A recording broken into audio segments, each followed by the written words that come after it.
Welcome back to my channel, guys. If you're new to my channel, welcome. And if you are a returning subscriber, what's good? What it do? What's up? I even forgot my intro. What do I say after that? I forgot, guys. I really forgot what I said after that. Okay, something. I think it's a social media. Oh yeah. If you don't already, please go follow me on social media at Rapetsoa on Instagram and Twitter and at Nates on Snapchat, and hit that little bell somewhere here to be part of the notification squad. I just want to say thank you. Actually, I want to firstly say thank you so much for all the positive messages and for you guys for being understanding and for you guys sending me your love and your support and etc. I really appreciate it. Thank you for all the prayers, even those that didn't know what I was going through, but you guys are still there for me, praying for me. But thank you so much, guys. Like from the bottom of my heart, I really want to say thank you so much to everybody that's been there for me, my friends, my family, my Neo Nation, people that don't really know me like that but still were there for me. Thank you so much. I really appreciate it. And also I want to say I'm so sorry for being gone for so long. It wasn't part of my plan, but sometimes sometimes things don't happen the way you want them to, what I'm trying. But anyway, without further ado, let me start blabbing and everything. Without further ado, let's get into that video. Yeah, by the way, guys, this is just me sharing my story to you guys, my testimony of how God has changed my life and how God has come through for me in the past couple of months, and all the realizations and the growth that I've had in the past couple of months. And I hope that if you're somebody that's going through something similar, this gives you some sort of motivation and hope that there is there's light at the end of the tunnel.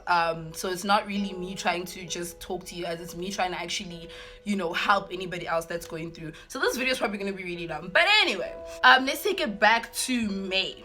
That's where this all started. Okay, yeah, like from the beginning of May, well, not beginning, like mid-May, I had started having random attacks of extreme sadness. Okay, I've never really in my life been one to struggle with anxiety or depression. Like I've never really had that, so that's why I'm saying random, because it literally came up out of nowhere. There was nothing that really triggered it. Like there was nothing that I can say happened in my life. Like I didn't lose anybody important, I didn't fail at school, or nothing extreme happened for me to just become like depressed or whatever. And so like in the middle of May, I was like, okay, no, maybe it's like the stress from school and whatever else. I was like, nah, it's not that deep, I'll get over it, whatever. And then June came. When June came, things got wild, guys. like yo, these things weren't even coming like once a week. In May it was happening like once a week, whatever, cool, I'd get over it. June, it was happening every single freaking day. Like every single day, guys, your girl would just be completely sad. Like I'd be so devastated. And like I know, like right now I talk about it like it's nothing, because God has really pulled me out of it. I can't even imagine myself in that state, the way God has helped me so much and done so much for me in my life. I'd attempted to commit suicide in the past year. I'd attempted to commit suicide like 3-4 times, and failed at all times, obviously. But yeah, basically, but beginning of June it just became worse and worse, and it was like literally so, guys, I would never wish that upon my worst enemy. Like I wouldn't even wish that upon the devil. Like I would not wish that feeling upon anybody. And like yo, like it's a lot, I promise you. And I don't even know how to explain it. Like you literally just feel like you're not good enough. You feel like nobody, like even though people, that there are people that love you, and that there are people that say they love you, but you just feel like you're not enough. You feel empty, you feel useless. Like everything's just dark and everything's just painful, and you don't know what your purpose is, and it's just all over the place, guys. I promise you, like I've never felt so empty in my whole entire existence, like ever. But I think another thing that was triggering the depression and etc. was that my health. I actually don't like talking about this at all, but I'm gonna come and tell you guys, because what's the point of me being selfish with my testimony when God can come and help somebody else? So basically, my health, I have a couple of health issues. Okay, it started last year, September, October. Basically my lungs and my intestines and other things were infected. Okay, they were badly and largely infected because there were some germs and some bugs and etc. And I'm just not going to elaborate, but they were really infected. I went through a treatment to heal basically, and it worked, but I never went back to go check if I can't believe I'm talking about this. I never went back to go check if everything was clear because I was scared. Like, that's legit the only reason why I didn't go back to check if I was okay and if I was healthy and if everything was clear, because I was scared, you know. So then this year came, and like I was like, okay, cool, I seem normal again, nothing's wrong anymore. I don't have, you know, I'm not coughing huge things, I'm not like it, I feel good. Okay, cool. May, I started my health got bad. Like, it got so bad.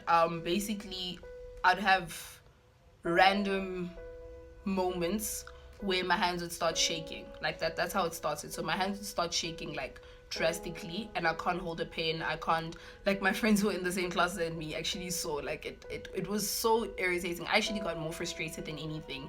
I wasn't even sad or anything. I was just frustrated because I was like, all I'm trying to do is carry on with my day, and the hands are just gonna randomly start shaking. I'd run out of breath, like, randomly. Like, guys, I'm not even talking about like it leads up to something. Like, it would be random times of the day, random times of the week, my body would just start acting up, and there were even times where I would vomit blood, like lots of blood. Yeah, I think this happened for a solid 4 weeks before I told my mom. Yeah, I only told her after 4 weeks, because to me it was just one of those things of like, it's going to be made into a big deal. But I think for me it's just a thing of like, I don't like people feeling sorry for me, if that makes sense. Like, I don't like being in a vulnerable state where I can't do things for myself and people feel the need to do things for me and etc. I would forget things. Like, I'd have a conversation with you literally, and I'd literally forget like that we had this conversation. Like, and the vomiting of the blood, I was actually very secretive about that, like extremely secretive, for the mere fact that I just didn't want people knowing, and I didn't want my friends worrying, because my friends knew about the treatment that I went through last year. So for them it was just gonna be like a fearful kind of a thing. I think the only fear like in my mind at the time was that, you know, this infection is gonna spread, or it's just gonna become worse or whatever.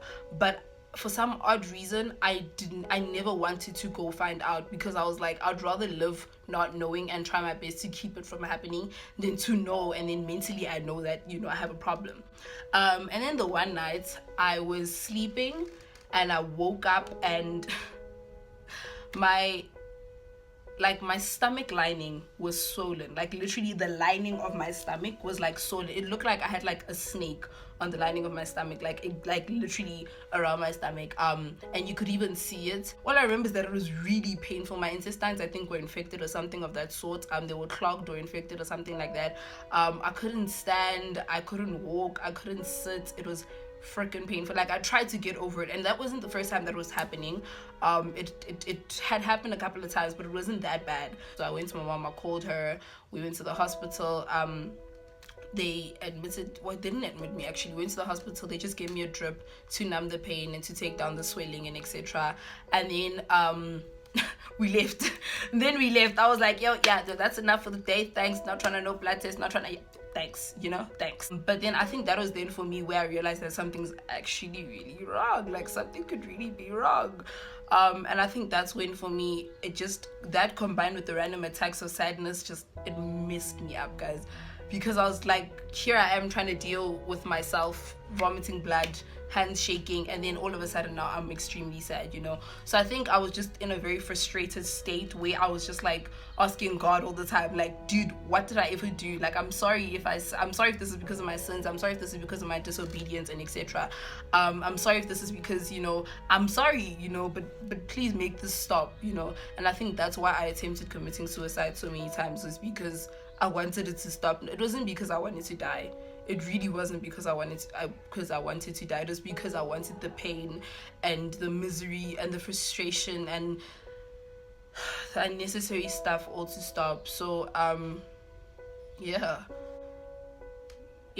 that was that, and that happened. And then there was a time in June, end of June, where I went on a family camp. Sorry, I skipped the important part. Is that when we went to the doctor, when we came back from the doctor, my mom told me, she was like, I think you need to stop eating gluten products, because those are one of the things that I wasn't allowed to eat when I was on treatment last year. Like those were one of the things that were feeding the infection or making it worse or whatever when I was on treatment last year, was gluten and lactose and other things. But my mom was telling me, she was like, I think you need to stop eating gluten products. So gluten products are like bread and anything with wheat basically has gluten. So I was like, okay, cool, yeah, no, I hear you, mom, but yeah, sure, away, dog, sure, I hear you and everything, but whatever, you know. So I was like, yeah, I'll minimize it just a bit, but I mean, I can't stop eating bread. I mean, come on, you can't be serious, you know. So I was there, I was carrying on, I was eating my bread, I was eating whatever. And so the one night I could feel that, like, you know, my hands started shaking. So when my hands start shaking, I just go to a bathroom. Even if it means I sit in the bathroom for 2 hours, it's fine, I will. Because that just, for me, it was like an indication of like, you're gonna vomit soon. That's basically what it was.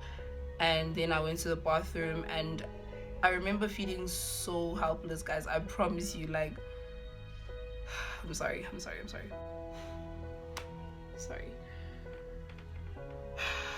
I remember feeling so helpless and whatever else. And like, for me, it was just the thing of like, I really didn't want to call my mom, and I didn't want to call for help because I didn't want them to see me in this state, because, you know, my family knows me as the energetic one, the one that's always happy, the one that's like, that's how most people that know me, you know.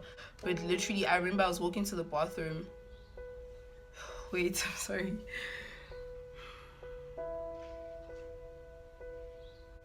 Okay. So I was walking to the bathroom, and like, I literally was walking, and then I just stopped walking, and I like fell to the floor. Like I couldn't walk anymore. I couldn't, like, it was too painful, you know. And so I called for my mom. I was screaming for my mom and whatever, and then she came. And then that's when only then, after this was happening for like a month before that, the whole vomiting and the hands shaking and etc. Only then did I tell my mom that this is what's happening, you know.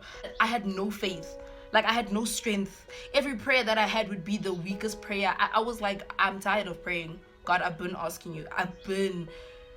I remember having, like, I'd literally fight with God, guys. Like, literally in my prayer, I'd literally scream at him. And I'd be like, dude, I've been asking you. I don't want to, this is getting worse. This is taking over my body, and I don't want my family to see like this. But basically, like, yo, can you just get rid of this, you know? So I got to that point there. I was at a point where I was just like, you know what, I'm sorry. I'm tired. Like, I'm done with you, God. Like, yo, everybody else can talk about you and praise you and whatever, but clearly you're not here for me, and it's whatever, you know. So I remember really being frustrated with God and whatever else.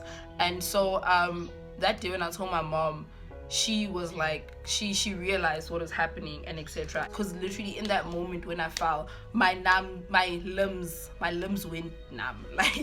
Like my legs were numb. I was weak. I couldn't see. I was dizzy. So I think for me that was like a wake up call of like, okay, now you really need to stop eating gluten. Like now you're really allergic to this thing and etc. You know.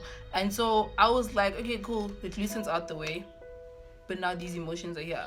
So I was thinking, I'm like, okay, maybe the only reason I'm depressed is because of the fact that I was sick or whatever else, right? But then I stopped eating the gluten products. Everything got better. My hands were shaking less and whatever. Now I'm stable. I haven't vomited blood or anything in a month. My hands have become stable. I think they've been stable for like 3 weeks now, and you know, everything just it's really going great. But that was just with my health.